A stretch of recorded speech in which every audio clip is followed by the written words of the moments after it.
What is going on, everyone? Welcome back to TTP Sports. The Phillies sweep the Pittsburgh Pirates. They destroy them today by a score of 8-2. A lot of things to get into. Alec Bohm was simply fantastic today.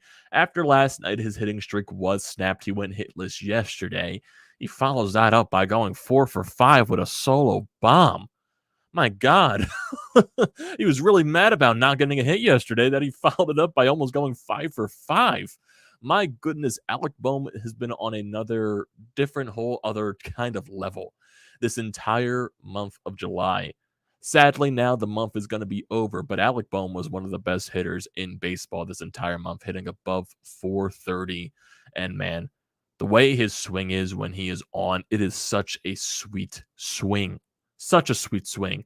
Lining pitches to left field, and a lot of the pitches he got today, or not even the pitches, the hits he got today, he pulled a lot of them. And if Alec Bohm can find a way to get that pull side going with the way he hits the ball, because he hits the ball very hard. A lot of balls go over, 100 miles on the exit velocity for Bohm. If he consistently does that, which he's been doing, that's another weapon that you have in his lineup. And for Alec Bohm, just for the stretch that he's been on this entire month, let it continue. Let it continue. And it's going to give Rob Thompson a lot of decisions to make when guys eventually get back into the lineup like a Bryce Harper and a Gene Segura. So yeah, Alec Bohm doing this honestly could be your best case scenario at this point. So Rob Thompson's going to have a lot of decisions to make. Also, Nick Castellanos goes 4 for 5 in this game, drives in a couple of RBIs. JT Realmuto had a fantastic day at the plate as well. He went 3 for 5. So if you look at that, basically that middle part of the order, you get Bohm going 4 for 5, JT, so that's 7 for 10. And then you get a 11 for 15 between those three guys. Man, that is really good. That is basically they did a bunch of the damage today. Kyle Schwarber also added to the case with a home run of his own. Really, the only guy in the lineup today to not get a hit, Didi Gregorius, but he also made a fantastic defensive play to end the game and save Familia's ass. Yeah, by the way, Familia was in the ball game again in the 9th inning with a 7-run lead. He did allow a run. He did. But Didi saved his ass, and Familia owes him a gigantic steak dinner for that, amazing double play that he did to turn the game or to end the ball game off. And then also a lot of other great defensive plays. Bryson Stott had a fantastic play early on in this ball game as well. And Aaron Nola was pretty solid. Nice bounce back performance for Aaron Nola as well. So basically all around, the Phillies bats were electric in this game. And just basically what more could you ask? You sweep the Pittsburgh Pirates, you sweep a below 500 team. And that is something that the Phillies have been really struggling to do over the past couple of years. Even though, yes, they got swept by the Cubs to start the second half, they followed that up by sweeping the Pittsburgh Pirates. And also, this is a 5-game winning streak, and the Phillies have won 6 out of their last 7 games. So, yeah, it's been really good. And the Phillies are now 55-47 on the year. They're 8 games above 500. That's probably their best mark, I believe, since 2011. So, yeah, just keep things rolling. Keep things rolling. You got a day off tomorrow. Before the trade deadline, you get that quick 2-game series in Atlanta, and then you follow that up at home with a 4-game series with the Washington Nationals, and eventually, I do also believe you play the Miami Marlins at home as well after that National series. So, another nice stretch here to get some wins in your belt. And also, with that win today, you still hold that third wildcard spot by a game over the St. Louis Cardinals, who did beat the Washington Nationals today. Yeah, them losing yesterday was definitely huge. You hold that game on them, even though technically you could say it's technically a 2-game lead on the Cardinals, because you do hold that tiebreaker, and I do believe the Phillies are actually a game behind the San Diego Padres for that second wild card spot as well. So hey, like I said, keep it rolling, keep on rolling. All you got to do. That's all you got to do. So if you look at, let's go to Aaron Nola, because overall, very solid day in the office. There were a couple of jams that he got into, but the curveball was dealing today. There was one absolutely nasty curveball that he threw. The freaking, what was it, O'Neal Cruz, I believe? Just a nasty curveball in the outside corner that just stuck there. And simply Aaron Nola, like I said, he did get into some situations, but he got the run support and eventually put this team in a position to win the ball game. So he goes 6 innings in this game, 6 hits, 1 earned run, 1 walk, 8 strikeouts on 93 pitches. It definitely wasn't his best outing in the world, but still, I will qualify this as a nice bounce back performance after the one that he had against the Atlanta Braves last week. So just build off of this. That's all you got to do if you're Aaron Nola. Looking at the rest of the bullpen, Mark Appel, after getting called up because of the whole Kyle Gibson situation since he's on the bereavement list, he looked fantastic in 2 innings of work, struck out 1, allowed 1 hit, had 30 pitches. His ERA is exactly 1 on year in his very few games that he has played, but still, he has looked very good on the mound. But then you get Familia in the 9th.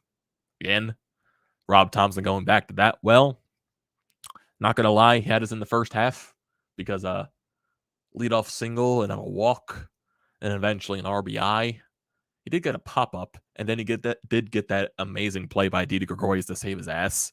So he goes the full inning. He actually finishes the inning. 2 hits allowed, 1 earned run, 1 walk on 18 pitches. So his ERA is now at 6.09. Yeah, we're not going to talk about that. Not going to talk about that. I saw Familia up in the bullpen. I'm like, not again. Not again. Why are we doing this again, Rob? Why are we doing this again? Because then, when he allows that run, you see them calling to the bullpen, getting Brogdon up there. I'm like, oh my God. Like, I wasn't expecting them to use Appel for 3 innings.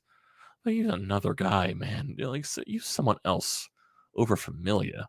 My goodness. My goodness. My goodness. But still, you got the win. You got the win. But it just feels like literally a 7-run lead is not safe with Familia on the mound. A 6-run lead on Thursday wasn't safe. Oh my God, it was going to be looking like a 7-run lead wasn't going to be safe with him. My goodness. My goodness. But hey, going to this ball game overall, so let's go over it. The Phillies get on the board early. Didn't start off too hot. Both Schwarber and Rhys Hoskins strike out, but then you get a nice 2-out approach by Alec Bohm, gets aggressive on the first pitch, laces a double down the left field line, and then JT Realmuto does the same thing as well. He swings at the first pitch, drives a double down the left field line, scores Alec Bohm, and then Nick Castellanos with an RBI single, drives in JT, makes it a 2-0 ball game. Phillies, eventually, they'll tack on some more runs, but the Pirates do get a run in the bottom of the 3rd inning with 2 outs. Newman doubles, and then Mitchell doubles as well. So a 2-1 ball game in that instance. And then we go to the top of the 5th. This is when the Phillies really break the game wide open. Kyle Schwarber up there at the plate, works the count, works the 3-2, and then he absolutely smokes an opposite field shot into the left field bleachers. My God, that ball was crushed by Schwarber. His 33rd on the year. The ball went 441 feet. So, yeah, it was crushed. Becomes a 3-1 Phillies lead. Alec Bohm then gets another single. JT gets another single. And then Nick Castellanos gets another single. Scores Alec Bohm, moves JT over to 3rd. Bryson Stott gets a single, makes it 5-1. Pirates go to the bullpen. Matt Vierling, 2-out single, scores Castellanos. And Odubel Herrera, another single, makes it 7-1. So, yeah, game blown wide open at that point. The Pirates try to do something in the bottom of the 5th. Nola gets out of it. Then we go to the top of the 6th. Alec Bohm up there once again swinging at the first pitch. I love the approach by Bohm, just basically attacking everything early in the count. And that's exactly what he does. He gets a pitch right down the middle of the plate. It is a hanging changeup, crushes it, just gets over the left field fence. And that is a solo shot for Alec Bohm. Now he's 4 for 4 on the day. So, yeah, Alec Bohm just being fantastic. And then you go Mark Appel in the 7th inning. He does a great job, goes 1, 2, 3 there. Bottom of the 8th inning, he did allow a leadoff single, but eventually he retires the next 3 batters out. And then you go to that bottom of the 9th with Familia. Leadoff single by Cruz. Then he walks Van Meter, then Tetsugo. RBI single. But then he manages, somehow get the final 2 outs. Heineman fouls out, and then Newman grounded into a fantastic play by Didi Gregorius over there at shortstop to turn the double play to end the ball game off by a score of 8-2. So, yeah. Yeah. Yeah. No words. I have no words for Familia. I just don't. I just don't have words for Familia. It's not enjoyable whatsoever. The guy can't throw strikes, especially with a 7-run lead. My God. Like, he gets up 0-2 in the count to someone, and then you just can't look. You're like the guy that just can't find the strike zone. My God. Going to the lineup, though. Kyle Schwarber, 1 for 5 with a solo shot. Rhys Hoskins, 1 for 5. Alec Bohm, fantastic day at the plate. He was 4 for 5 with 3 runs scored and an RBI on the solo shot. His average was at 300 when he went 4 for 4, but then he didn't get his fifth hit, so it dropped back to 299.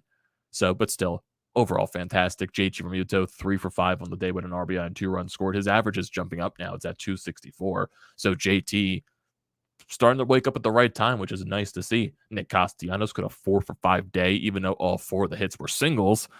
Please, could that mean something? Please, could that mean something? Could that mean something for Nick Castellanos? 4 for 5 day, 2 RBIs. Please, please. Bryson Stott goes 2 for 5 with an RBI. Didi Gregorius, like I said, the only guy in the lineup that does not have a hit in this game. He goes 0 for 5 with a strikeout. Matt Vierling goes 2 for 4 with an RBI, and Odubel Herrera goes 1 for 4 with an RBI. Phillies were very efficient with runners in scoring position. They go 6 for 10 in that instance. Pirates did have a lot of chances with runners in scoring position, though, but that's why they're one of the worst offensive teams in the league, because they go 2 for 10 with runners in scoring position. Yeah, that's basically it right there. Basically it. You get a nice series win over the Pittsburgh Pirates, a bad team. And that's what you got to keep on doing. So now, you have day off tomorrow. Trade deadline is Tuesday. And you get that 2-game series starting Tuesday with the Atlanta Braves. Tuesday at 7, Wednesday in the afternoon at 12:20, which I still find a very odd start time. It does sound like Tuesday they are going with a bullpen game because Kyle Gibson, who's on the bereavement list, won't be able to make that start that day. And then Zack Wheeler is going to be pitching the Wednesday afternoon start against Charlie Morton. And then you go into that 4-game series at home against the Washington Nationals Thursday to Sunday. So I would assume right now, most likely, like I said, you're getting a starter during the trade deadline. So hopefully maybe that starter is available for the Washington series, because right now, as it's scheduled, it's Bailey Falter on the mound there, Ranger Suarez, Aaron Nola. And then I guess whenever Kyle Gibson does get back, he is scheduled to start the last game of that series in Washington. So we'll have to wait and see in that instance. And then you get that 3-game series with the Miami Marlins, Zack Wheeler, hopefully the trade deadline starter, and then Ranger Suarez. And then you play the New York Mets on the road, Cincinnati Reds, Mets again at home for a 4-game series, the Reds for a 4-game series, Pittsburgh again at home, and then the rest of your schedule, basically. So, yeah. And if we look at the standings, like I said earlier, the Phillies still hold that 1-game lead over the St. Louis Cardinals for the 3rd wild card spot. Phillies are 54-47. Cardinals are 54-48. Phillies are also a game behind the San Diego Padres for that 2nd wild card spot. And of course, the Braves hold that 1st wild card spot by 6.5 games. My goodness, they're just on an absolute tear. Same thing with Austin Riley. I would like to see Alec Bohm win Player of the Month because he was overall the best hitter in the National League. But yeah, Austin Riley's probably going to win Player of the Month because I believe he was also hitting over 400 in this month as well. And also, I feel like hitting home runs does help as well. So yeah, Alec Bohm's probably not going to win Player of the Month for the National League. So, we'll see what happens. We'll definitely see what happens, but it's most likely going to be Austin Riley. Looking at the Mets, they still hold a 3-game lead above the Atlanta Braves. They're 64-37. Looking at the Phillies' road record this year, they are 29-22. So, yeah, they've been playing a lot better on the road, like you said, Julia. Yeah, Phillies have been a much stronger road team this year, which has been a pleasant surprise. I would like them to be better at home, though. They're 26-25 at Citizens Bank Park, which is odd. So that needs to get a little bit better.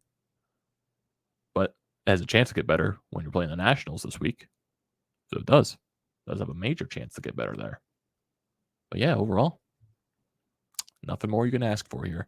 And now basically you just got to wait for the trade deadline to see what happens.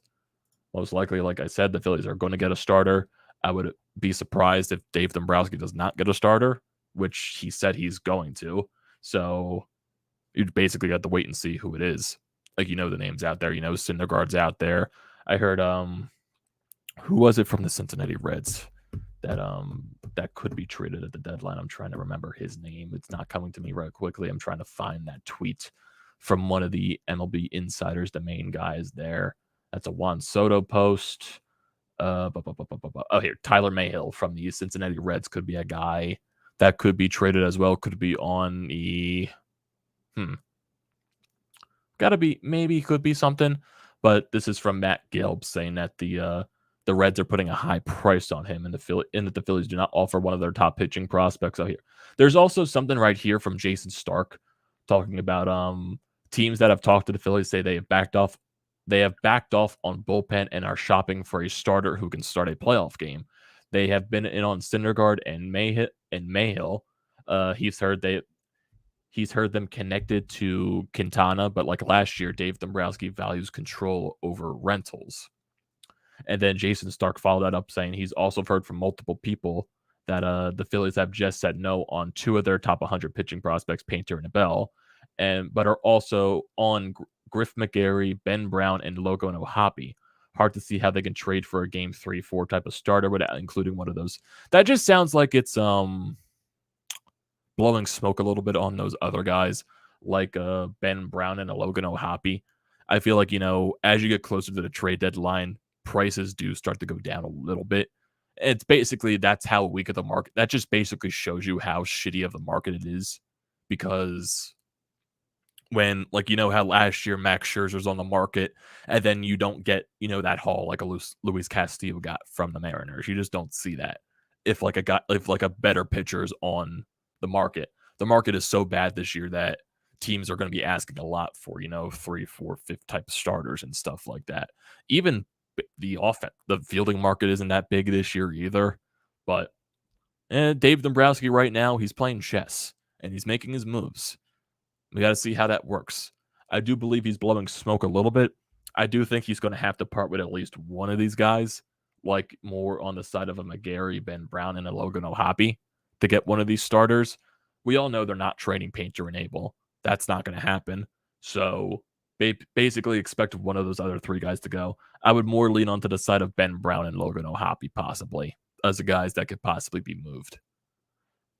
So, because the Phillies, I know they're very high on McGarry as well. Basically, those 4 guys that I just mentioned, they're like the 4 best Phillies pitching prospects so far. So they're probably going to have to part with one of those guys.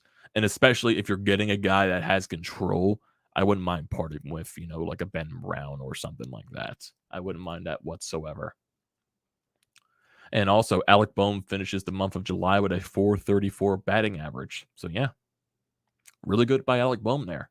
Overall, very, very solid. And going back to the trade deadline, basically, if you make your move for a pitcher and then you go out there and get your outfielder for, depth in the outfield, most likely, I think you're set. Whenever, Gene Segura and stuff comes back, Sam Coonrod, Bryce Harper, and all that stuff, got a good chance to make some noise here at the end of the second half. A lot of chances. We got Scott in the chat here saying just what the Phillies needed to find their stroke. Pirates pitching. Brew Baker did not miss many of the Phillies' bats. Imagine if he walked people like he has in the past.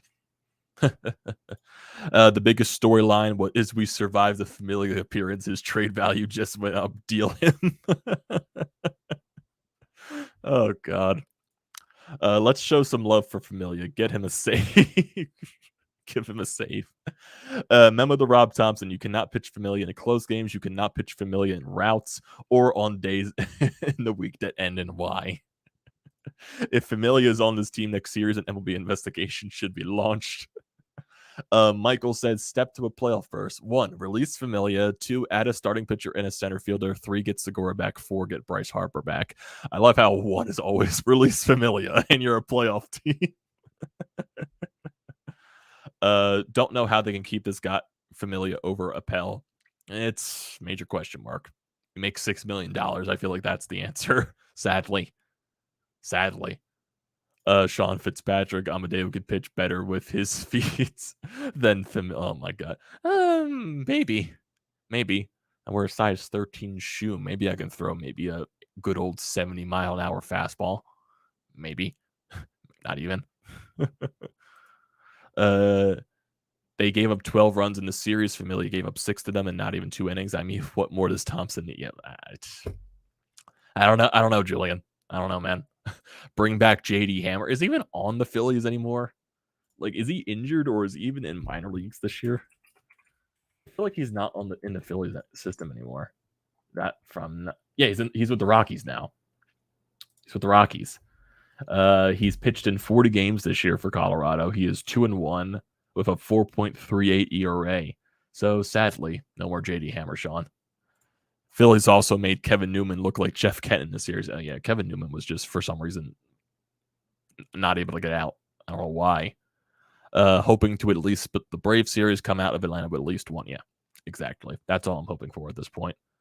Can't believe we're at the points where he has to say at least Nick Castellanos got a couple of hits in a sync against one of the worst teams in the league. Yeah, it's at that point, Rattle. Sadly, it is. Replace Familia with Christopher Sanchez or Mark Appel. Both have better numbers this year. And we'll see what happens. We'll see what happens. Merrill Kelly pitched well yesterday. Merrill Kelly is definitely my number one choice for the trade market, but I have heard no rumors on Merrill Kelly at all. Like, none. Like, the only rumors I have heard so far, like, from the Phillies standpoint, are Syndergaard, Mayhill, Quintana, all these other type of guys. I've never heard Merrill Kelly once, like, in any type of rumor regarding any team. So I have no idea what's happening in that standpoint. I hope that's a chance to get him, but who knows? Don't know about giving up any of these four. The starters available aren't worth it.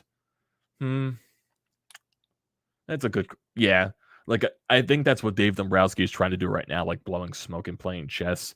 Just because right now, that's what he said like a couple of weeks ago. Because the prices so far are just outrageous for these certain guys that aren't worth that type of haul. Because Luis Castillo, I feel like in a normal trade deadline, would not get that many prospects back in return. Like, seriously, they got 3 top 5 prospects. Cincinnati did from Seattle. Well, I know Seattle went out there and got their guy, but giving up 3 prospects, 3 top 5 prospects, a little bit of a reach, in my honest opinion. Yeah, I would also trade Marchand before Ohapi. I would too. I definitely would. Yeah, wouldn't trade Brown or Hoppy. Yeah, I don't think he's going to end up doing that, but I feel like at that point, if you're going out there to get a starter, I feel like if like teams aren't budging, you're probably going to have to, because I think Dave Dombrowski knows he can't go this entire second half without a reliable other starter.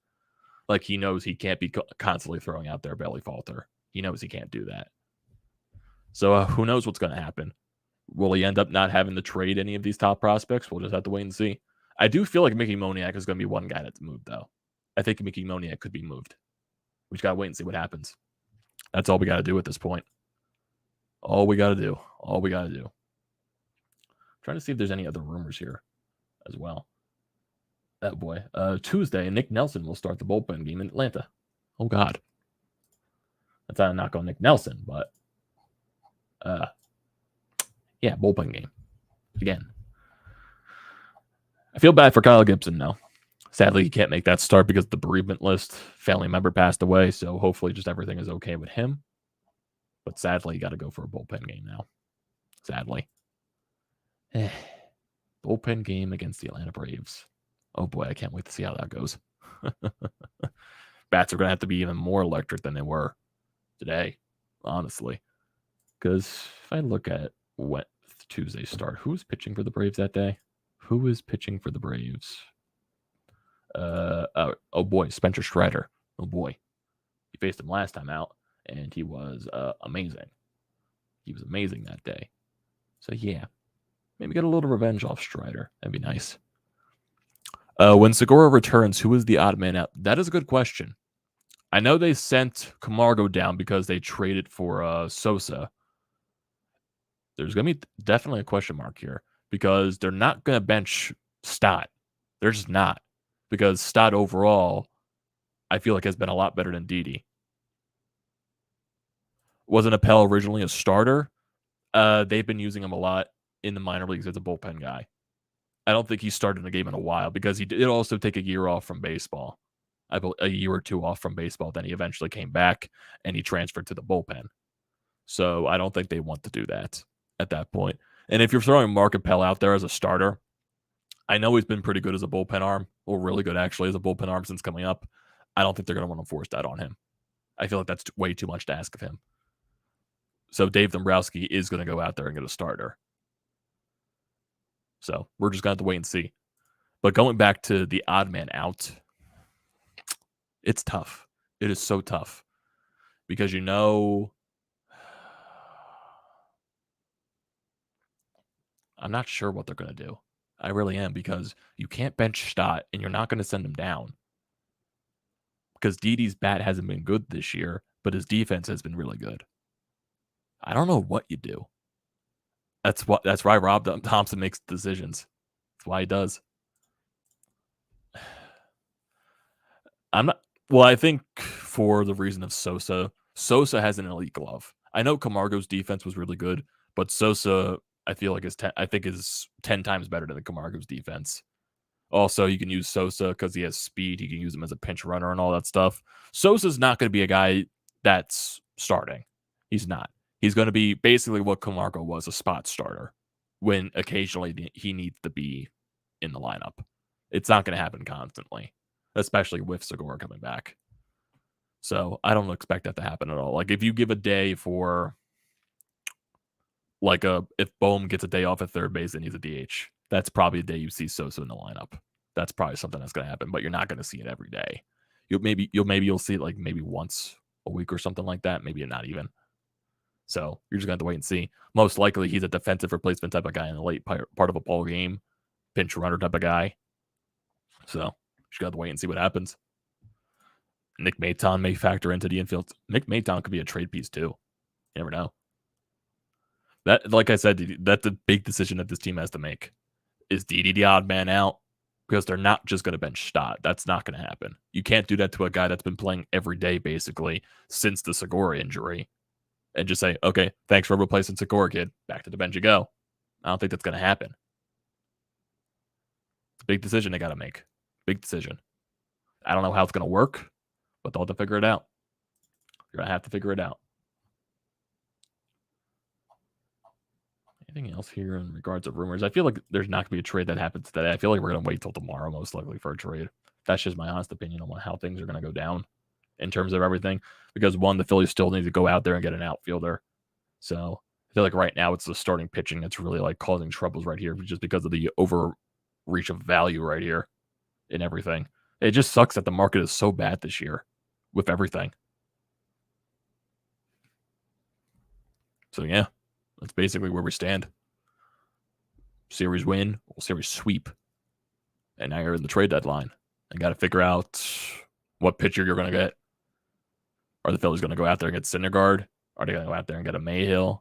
Are they going to try on Merrill Kelly, Quintana, and stuff like that? I feel like Quintana is probably the last resort because basically Dave Dombrowski over the years has shown that he prefers control over rentals.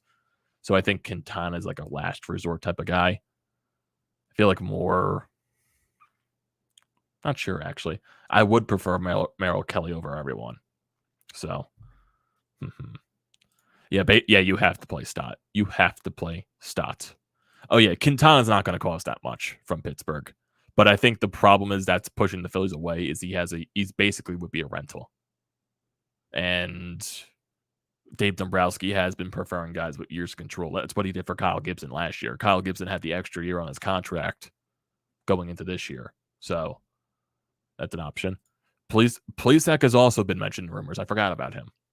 Plesac has been a guy that's mentioned in rumors. I wouldn't mind it. It wouldn't be the worst trade in the world, but he's kind of a guy that relies on the defense. He's not a major strikeout pitcher. His strikeout numbers are kind of down, but it wouldn't be the worst move in the world. And also he's a young pitcher, so maybe you can sell people on potential as well. What maybe he can be better on this team, and maybe he needs a change of scenery from Cleveland. So that's an option too. It definitely is. I'm not sure what route they go down. I'm not sure at all. But I do feel like we're going to get a starting pitcher that has maybe a year or two of control left. We're just going to have to wait and see whatever outfielder you get. So we're just going to have to wait and see what type of moves happen. Are they going to happen tonight? Are they going to happen tomorrow? Who knows? Who knows? Well, they got to happen tonight or tomorrow. Or they can happen Tuesday because technically Tuesday is the trade deadline. I believe at 6? So it could be Tuesday as well. We're going to have to wait and see. Going to have to wait and see. But I think that is where I'm going to call it here, folks. I do appreciate everyone here joining the live stream as always. So do not forget to leave a comment in the comment section down below. I like to read those. Do not forget to drop a like and hit the subscribe button as well. It goes a very, very, very long way. Don't forget to check out everything in the description too. BrodesMedia Painted Lines. I recommend all that stuff. And also use the code TTPSPORTS, $20 off your first purchase at SeatGeek. Use it for anything you could think of. Takes away the fees. Great deal. Sporting events, concerts. Don't pass it up. Use that code TTP Sports at SeatGeek for $20 off your first purchase. Thank you, everyone, for joining once again. We'll see what the Phillies do with the trade deadline, and I'll keep you posted on that. But for now, I will see you next time.